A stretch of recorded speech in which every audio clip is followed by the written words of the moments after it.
Hello, this is Blake, the Knight of Christ, once again. I know you guys can get enough of me. This video is a continuation on suicide. Now we'll be talking about depression and suicide. Now, what are some ways in which we get depressed? Why do we get depressed? Now, it's not for me to just answer, but it's also for you to answer. Because we're both learning.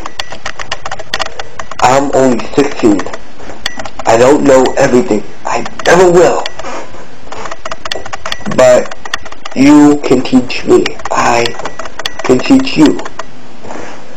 I'm not here to teach, but, I can teach.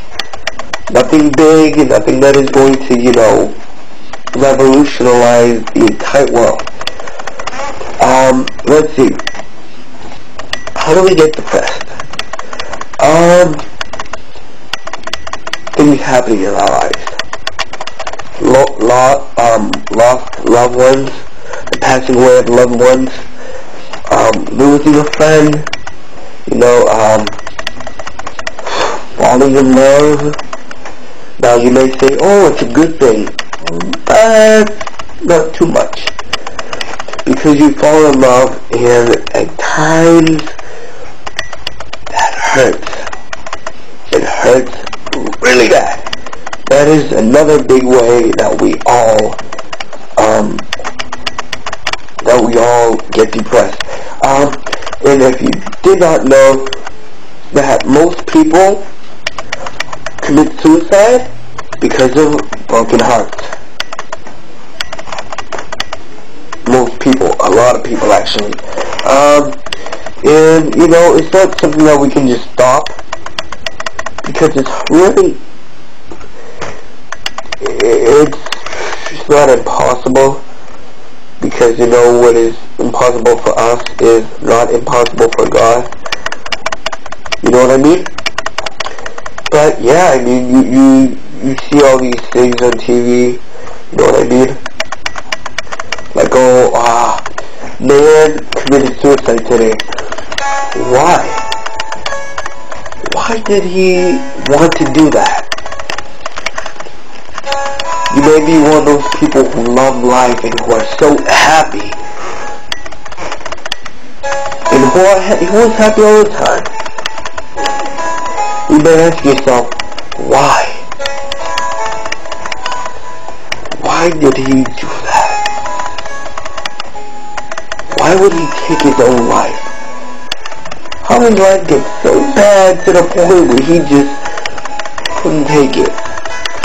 Why? Why do people suffer? Why do people cry? Why do people just don't even want to live? What is the point? That's what you're asking now. Why do people get depressed? I can only answer part of that. I've dealt with it, you know what I mean? I've dealt with depression, I've dealt with sadness, I've dealt with the crying, the heartache, I've dealt with it, with almost all of it. I may not have as much experience as you, but let me tell you, you can make a difference. With your experiences, you can save lives. You can make a difference. It takes one person to make a difference, but a group of people to keep that difference going. And if you understand what I mean,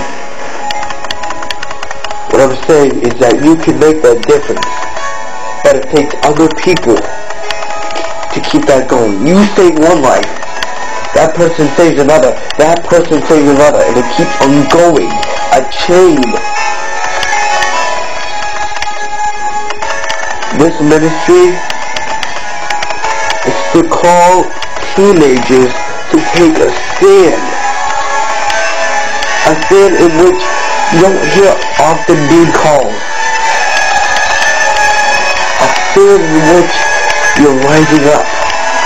out of suicide and showing others the scars, telling them why you felt that depressed that you wanted to take your life, and the suffering that you went through. I will not judge you because of what you've done. I've judged myself way too much. Something I've done. What is it that you want to do?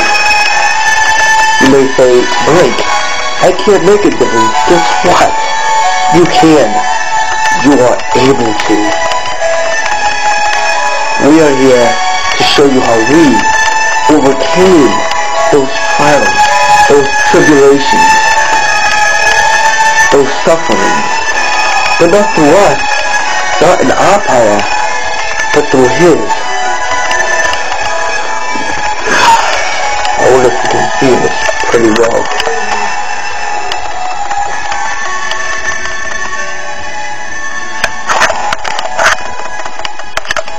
I've made my decisions through Christ, in Christ, to create a book of prayers to give you that if you need prayer by me or by anyone,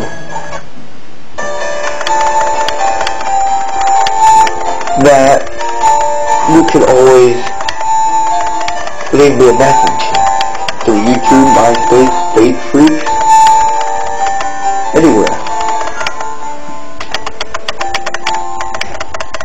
And you know, we all need someone to lift us up.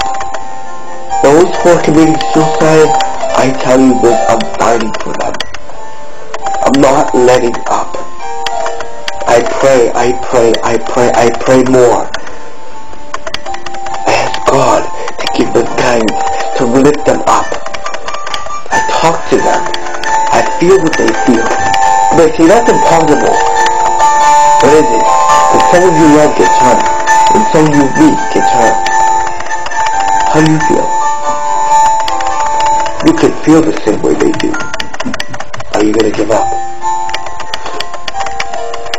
I know, we didn't talk as much about suicide today, but believe me, it makes a difference.